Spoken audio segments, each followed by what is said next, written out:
Hello friends, निधि Shri academy से मैं हूं आशीष। और आज हम लोग मैरिज टॉपिक को पढ़ेंगे। ये मैरिज टॉपिक जो है वो आपके सोशोलॉजी का पोर्शन है, एमपीपीएससी के मेंस का सिलेबस है। ये बहुत ही छोटा सा टॉपिक है, इस पे कोई बहुत 11 नंबर के क्वेश्चंस नहीं बन पाएंगे। इस पे 3 या 5 नंबर के क्वेश्चंस आ सकते हैं। तो हम लोग शॉर्ट में इस टॉपिक को देखेंगे। इंटरेस्टिंग टॉपिक है। हम लोग मैरिज का सोशल एस्पेक्ट देखेंगे क्योंकि ये आपके सोशोलॉजी का पोर्शन है। इसके लीगल एस्पेक्ट नहीं देखेंगे मैरिज के। बाद में आप लोग ये मत कहिएगा कि सर मेरी मर्जी है, मैं तो शादी किसी से भी करूं। हम लोग मैरिज का सोशल एस्पेक्ट देख रहे हैं, ना कि लीगल एस्पेक्ट। ठीक है, सोसाइटल पॉइंट ऑफ व्यू से देखेंगे कि मैरिज क्या होती है। All right. अगर कोई सिंपल आपसे मैरिज क्या है 3 नंबर का सवाल पूछे तो आप 2-3 लाइन की एक डेफिनेशन लिख सकते हैं कि मैरिज एक इंस्टीट्यूशन है जो मेन और वीमेन दोनों के साइकोलॉजिकल, फिजियोलॉजिकल, कल्चरल और इकोनॉमिक नीड्स पूरे करता है। ये नीड्स कैसे पूरे होंगे, ये जैसे आप लेक्चर ख़त्म होगा आपको समझ में आ जाएगा। मैरिज की इंपॉर्टेंस क्या है? पहली बात तो मैरिज जो है सेक्सुअल एक्टिविटीज़ को रेगुलेट करता है। अगर कोई भी शादी ही नहीं करेगा किसी से तो समाज जो है हेवाया हो जाएगा, सेक्सुअल एक्टिविटीज़ रैम्पेंट हो जाएंगी और ये समाज को बर्बाद करेंगी, डिसरप्ट करेंगी। समाज का जो सोशल ऑर्डर होता है वो ख़राब होगा। अगर हम लोग चतुष्ट फिलॉसफी की तरफ से देखें, एक जो दूसरा इंपॉर्टेंस है मैरिज का, जो हम लोग चतुष्ट फिलॉसफी को देखें कि ब्रह्मचर्य होता है, फिर गृहस्थ होता है, फिर वानप्रस्थ होता है, फिर संन्यास होता है। तो ये गृहस्थ आश्रम के लिए बड़ा उपयोगी है मैरिज। और मैरिज आपको बताता है कि आप अपने जो आपके रेस्पॉन्सिबिलिटीज़ हैं उनको, आपकी जो ड्यूटीज़ हैं उनको कैसे डिस्चार्ज करना है। मैरिज के जरिए आप अर्थ कमाते हैं, यानी पैसे कमाते हैं और अपनी कामनाओं को भी पूर्ण करते हैं। तो पुरुषार्थ भी इससे जुड़ गया। गृहस्थ आश्रम में पुरुषार्थ के 2 अर्थ और काम जुड़े हुए हैं। भाई गृहस्थ आश्रम के दौरान आप अपनी समस्त कामनाओं को पूर्ण करते हैं। उन कामनाओं को पूर्ण करने के लिए आपको अर्थ कमाना पड़ता है। ठीक है, एक तो मैरिज ये है। तीसरी बात ये है, तीसरा पॉइंट ये है कि मैरिज जो है ह्यूमन रेस कंटिन्यू रहे उसके लिए भी ज़रूरी है। आप शादी करेंगे, बच्चा पैदा करेंगे, आपका परिवार आगे बढ़ेगा, ह्यूमन रेस कंटिन्यू रहेगी। चौथी बात यह है कि बच्चे को लेजिटिमाइज, सोसाइटी जो है बच्चे को लेजिटिमाइज करती है कि हाँ यार ये जो फलाने बच्चा है वो इन्हीं का है। ये कैसे संभव है? मैरिज के थ्रू ही संभव है। तो मैरिज एक इंस्टीट्यूशन की तरह काम कर रहा है ना भाई। बच्चे को एक लेजिटिमेसी भी दे रहा है कि हाँ यार ये उनका बच्चा है, जायज़ है। ह्यूमन रेस भी कंटिन्यू कर रहा है, आपका पुरुषार्थ भी पूर्ण कर रहा है। जो चतुष्ट आश्रम है उनका भी पूर्ण, वो भी पूर्ण हो रहा है उससे। चौथी चीज़ जो है सेक्सुअल एक्टिविटीज़ कंट्रोल हो रही हैं, रेगुलेट हो रही हैं। तो ये सारी चीज़ें जो है मैरिज का इम्पोर्टेंस है। और अगर ट्रेडिशनल सोसाइटी में आप देखें तो जो महिलाएं होती थी वो होम मेकर होती थी। अगर हम लोग ट्रेडिशनल बात करें तो उनकी इकोनॉमिक नीड्स को पूरे करने की जिम्मेदारी किसकी थी? मैन की, यानी उनके हस्बैंड की। तो महिलाओं के इकोनॉमिक नीड्स को भी पूर्ण करने के लिए मैरिज जरूरी है। मैरिज की महिलाओं की सिक्योरिटी के लिए मैरिज बहुत ज़रूरी है। ठीक है, एक सोशल पहचान के लिए मैरिज बहुत ज़रूरी है। तो ये कुछ इम्पोर्टेंस है मैरिज के, राइट। अब मैरिज टाइप्स कौन कौन सी हैं? मैरिज टाइप्स में बहुत तरीके से हम लोग मैरिज टाइप्स डिस्क्राइब कर सकते हैं। On the basis of number of mates, या how have you acquired your mates, आपने शादी की कैसे है।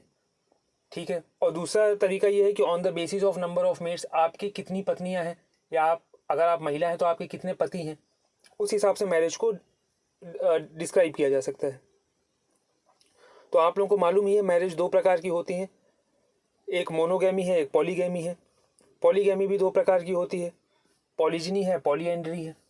ठीक है, मोनोगैमी ये आपका ट्रेडिशनल मैरिज टाइप है जो आप लोग देखते ही आ रहे हैं, जो जनरल मैरिज टाइप है कि जहाँ पे एक हस्बैंड की एक ही वाइफ है या एक वाइफ का एक ही हस्बैंड है। उसके बाद आता है पॉलीगैमी। पॉलीगैमी मतलब जब एक हस्बैंड की एक से ज़्यादा बीवियां हैं या एक बीवी के बहुत सारे हस्बैंड हैं, तो ये पॉलीगैमी है। पॉलीगैमी 2 प्रकार की होती है, एक है पॉलीजिनी और एक है पॉलीएंड्री। पॉलीजिनी मतलब जब एक मैन पॉलीएंड्री परफॉर्म करता है तो उसको पॉलीजिनी कहते हैं। मतलब एक पुरुष है, उसकी एक से ज़्यादा पत्नियां हैं तो ये पॉलीजनी में आ जाता है। अब पॉलीजनी भी दो प्रकार की होती हैं, ये टर्म्स आपको याद रखने हैं, सोरोरल पॉलीजनी और नॉन सोरोरल पॉलीजनी। सोरोरल पॉलीजनी में ये है कि जो अगर एक कोई पुरुष है, उसकी एक से ज़्यादा पत्नियां हैं, तो वो पत्नियां आपस में बहनें होनी चाहिए, वो ब्लड रिलेशन में होना चाहिए, वो सारी पत्नियां एक दूसरे की बहन होनी चाहिए, और सभी बहनों से एक पुरुष अगर शादी कर ले तो वो सोरोरल पॉलीजनी में आता है। नॉन सोरोरल पॉलीजनी मतलब महिलाओं में आपस में कोई रिलेशन नहीं है। ठीक है, ये दो चीज़ें आपको पॉलीजनी में याद रखनी है, सोरोरल और नॉन सोरोरल। ऑलराइट, अब आगे बढ़ते हैं भाई। पॉलीएंड्री। पॉलीएंड्री जो है पॉलीजनी का जस्ट उल्टा है। पॉलीएंड्री में क्या है कि एक महिला का के जब एक से ज़्यादा पुरुष हस्बैंड होते हैं तो ये पॉलीएंड्री है। ऐसा माना जाता है कि जो कंसेप्ट है पॉलीएंड्री का वो आया है महाभारत से, जहाँ द्रौपदी के 5 पति थे। ठीक है, फ्रैटर्नल पॉलीएंड्री कुछ हिस्सों में या कुछ ट्राइब्स में आज भी चर्चित है। फ्रैटर्नल पॉलीएंड्री मतलब नाम से समझ में आ रहा है कि जब कई सारे भाइयों की एक ही पत्नी हो, तो ये है फ्रैटर्नल पॉलीएंड्री, और ये कुछ ट्राइब्स में ये आज भी विख्यात है। जैसे फॉर एग्जांपल खस ट्राइब जो है उत्तराखंड की, यहाँ पे फ्रैटर्नल पॉलीएंड्री आज भी प्रैक्टिस की जाती है, बहुत सारे भाइयों की एक ही पत्नी होती है। नॉन फ्रैटर्नल पॉलीएंड्री मतलब जब एक वाइफ के बहुत सारे हस्बैंड हो। ठीक है, देखिए ये कुछ जगहों पे प्रैक्टिस की जाती है, कुछ जगहों पे प्रैक्टिस नहीं की जा सकती है, कुछ कम्युनिटीज़ में ये इलीगल है, लेकिन हम लोग लीगल एस्पेक्ट पे बात नहीं कर रहे हैं। आपको मैरिज टाइप्स बता रहा हूँ, वो आप ध्यान रखें। कुछ ट्राइब्स के अपने ट्रेडिशन होते हैं, उनके लोकल कस्टम्स होते हैं, उस हिसाब से वो चलते हैं। ठीक है, पुराने ज़माने में जो हूण होते थे उनमें भी ऐसा था कि एक ही पत्नी के बहुत सारे पति होते थे। पॉलीएंड्री खूब प्रैक्टिस हुआ करती थी। आज भी कुछ ट्राइब्स में कुछ जगहों पे ये प्रैक्टिस होती है। ठीक है, दूसरा तरीका है वेज ऑफ अक्वायरिंग मेट्स, यानी आपने अपने जीवन साथी को किस प्रकार से अक्वायर किया है, उस टाइप में अगर हम लोग देखें तो मैरिज को किस तरीके से डिस्क्राइब किया जा सकता है। तो इसमें है, हम लोग देख ही रहे हैं, ब्रह्म विवाह है, ये बहुत सारे अलग अलग तरीके के विवाह हैं, देव विवाह, अर्श विवाह, प्रजापत्य, गंधर्व, इन सबको धीरे धीरे देखते हैं कि यह है क्या। ये सवाल आ सकता है कि ब्रह्म विवाह पे लिखिए, 3 नंबर का सवाल बन सकता है या 5 नंबर का सवाल बन सकता है। आपको ये टर्म्स जानने हैं, ऐसा ना हो कि आप कुछ लिख ही ना पाए इन सब चीज़ों के बारे में। ठीक है, तो इसमें आ गया ब्रह्म विवाह। ये बड़ा पुराने ज़माने का विवाह है कि इसमें जो दूल्हा है यानी जो लड़का है वो चारों वेद में उसको बिल्कुल महारत हासिल होनी चाहिए, चारों वेदों का ज्ञान हो, अपने नॉलेज से वो महिला के जो पिताजी हैं उनको सम्मोहित कर ले, एंटाइस कर ले, और उसके जो ससुर जी हैं फाइनली मान जाएं कि हाँ भैया मेरी बेटी को ले जाओ, ये आपकी हुई। यही है ब्रह्म विवाह। ठीक है, इसमें कोई कुछ रिचुअल्स नहीं है, ये ज्ञान के बेस पे आपका विवाह हो रहा है। इसमें कोई दहेज नहीं है, कोई दान दक्षिणा नहीं है, ये आपके नॉलेज के बेस पर आपकी शादी हो रही है। नॉलेज के बेस पर आपने लड़की के पिताजी को बिल्कुल एंटाइस कर दिया है। दूसरा है देव विवाह। देव विवाह में क्या होता है कि जो यजमान होता है वो अपनी बेटी का हाथ दे देता है, किसको? उस पुरोहित को जो यज्ञ करने में दक्ष है। तो पहला जो ब्रह्म विवाह है वो आपके ज्ञान पे है, और दूसरा जो देव विवाह है आपके कर्म पे है कि आप कर्म कांड ढंग से कर पाते हैं कि नहीं। ठीक है, तीसरा है अर्श विवाह। अर्श विवाह जो है ब्रह्म विवाह की तरह ही होता है। बिल्कुल लड़की वाले जो है लड़की का हाथ आपके हाथ में दे देते हैं, बट यहाँ पे एक घटिया चीज जुड़ गई है, वो है डाउरी। यहाँ पे आपको दहेज भी मिलता है। जो आजकल जो जनरल मैरिज हो रही हैं, जो आजकल जो सम्मान हम लोग देखते हैं जिसमें डाउरी का एलिमेंट होता है, वो अर्श विवाह में आता है। तो ये चीज याद रखिए। दूसरा है प्रजापत्य विवाह। प्रजापत्य विवाह में क्या है कि जिसको आज की डेट में हम लोग प्राइवेट वेडिंग कहते हैं, जो बड़े बड़े जो स्टार्स हैं वो आजकल प्राइवेट वेडिंग कर रहे हैं। ठीक है, ज़्यादा गेस्ट नहीं इनवाइट किए जाते, सिर्फ फैमिली के मेंबर्स ही रहते हैं। वो है प्रजापत्य विवाह, यहाँ पे किसी गेस्ट को नहीं बुलाया जाता है। दोनों परिवारों के फैमिली मेंबर्स रहते हैं और छोटी सी सेरेमनी होती है और विवाह हो जाता है। फिर उसके बाद गंधर्व विवाह। गंधर्व विवाह को आप मान सकते हैं कोर्ट मैरिज। जो आज की डेट में कोर्ट मैरिज है वही है गंधर्व विवाह।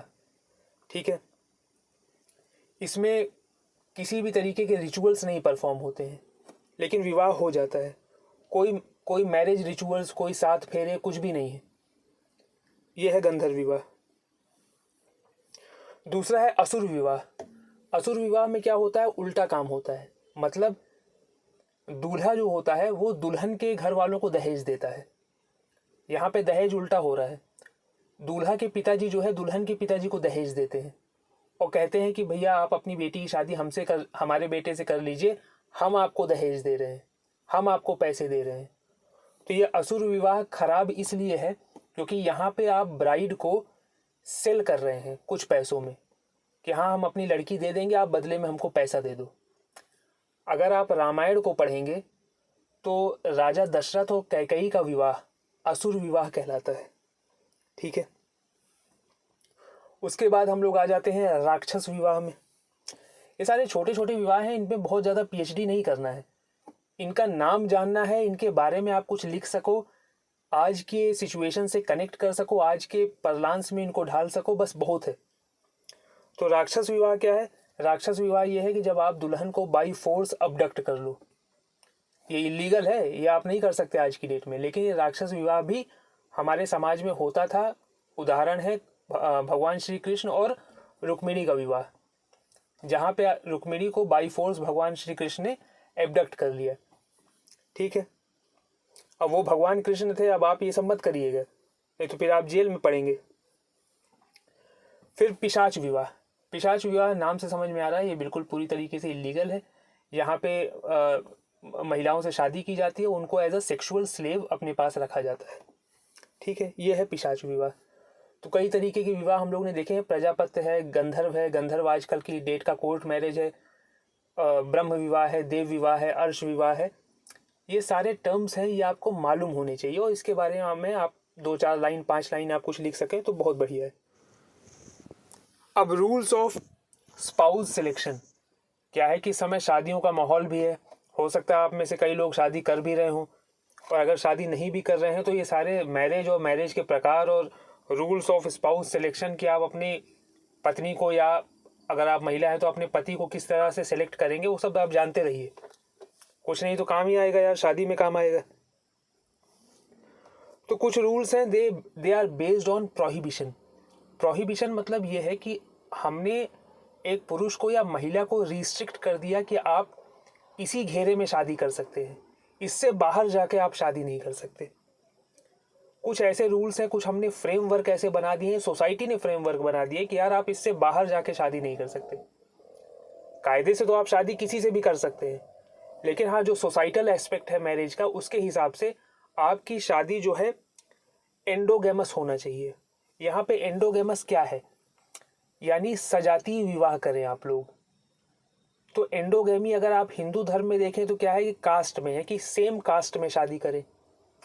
कुछ ऐसे रिलीजन है जहाँ पे कास्ट का कोई कंसेप्ट नहीं है। फॉर एग्जाम्पल क्रिश्चियनिटी है, फॉर एग्जाम्पल मुस्लिम धर्म है, लेकिन वहाँ पे सेक्ट है। ठीक है, तो शिया जो है शिया के साथ शादी करे, सुन्नी जो है सुन्नी के साथ शादी करे।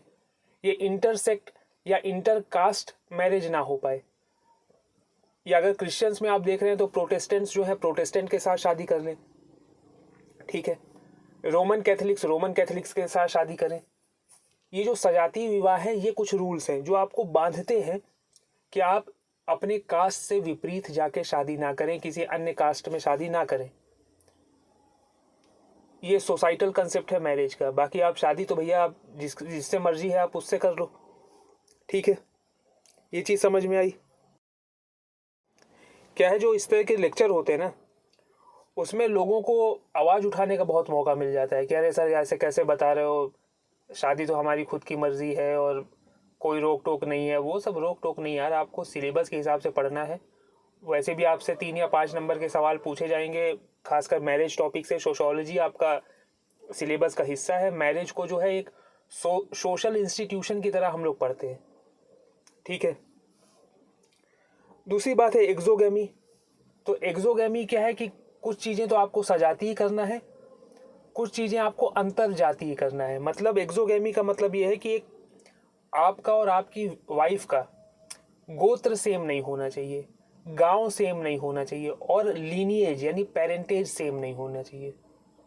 ठीक है। तो गोत्र एक्सोगेमी अपनाइए, पिंड एक्सोगेमी अपनाइए, और विलेज एक्सोगेमी अपनाइए। सिमिलर गोत्र में शादी नहीं कर सकते, बहुत बहुत सारी जगहों पे होता है। एक ही गांव में शादी नहीं कर सकते, अन्य गांव में शादी की जाती है।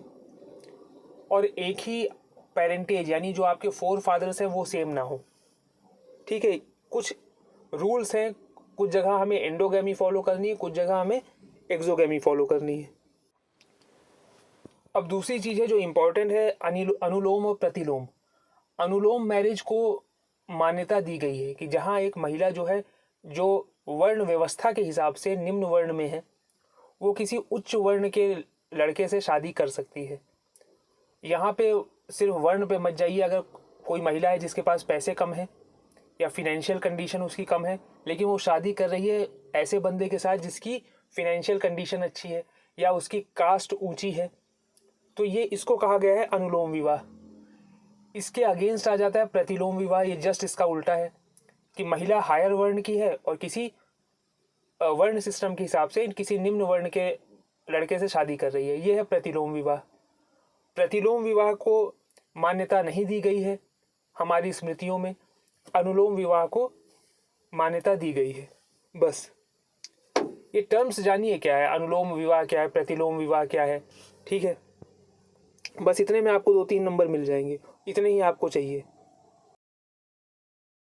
तो ये याद रखिए कि ये जो चीज़ें हम लोग पढ़ रहे हैं वो प्रोहिबिटिव रूल्स पढ़ रहे हैं। प्रोहिबिटिव रूल्स आपको रिस्ट्रिक्ट कर दिया है कि इतना ही करना है। इसके अलावा है प्रिस्क्रिप्टिव रूल्स। तो फिर क्या करना है भाई? हाँ, हमें करना तो यही है, सजाती ही करना है, और फिर उसके बाद एक ही सेक्ट में हमें शादी करनी है। बहुत सारी चीज़ें हम लोगों ने पढ़ लिया प्रोहिबिटिव में। प्रिस्क्रिप्टिव क्या है कि आप किन ट्रेडिशंस को मान्यता दे सकते हैं अन्य ट्रेडिशंस के ऊपर। तो एक है cross cousin marriage. Cross cousin marriage में ये होता है कि अगर लड़का है तो वो अपने चाचा की लड़की के साथ शादी कर ले, लड़की है तो अपने चाचा के लड़के के साथ शादी कर ले। ठीक है। ये है cross cousin marriage. Cross cousin marriage कई जगह पे होती हैं। बहुत सारी जगहों पे क्या होता है, जैसे राजस्थान है या उड़ीसा है या महाराष्ट्र है, यहाँ पे क्रॉस कजिन मैरिज का चलन है। क्रॉस कजिन मैरिज इसलिए होती है कि अगर आप बहुत गरीब हैं, आपके पास उतना दहेज नहीं है, तो परिवार के अंदर ही शादी हो जाती है। क्रॉस कजिन, बेटी है चाचा के बेटे के साथ शादी कर लिया, बेटा है बुआ की बेटी के साथ शादी कर लिया, इस तरीके से।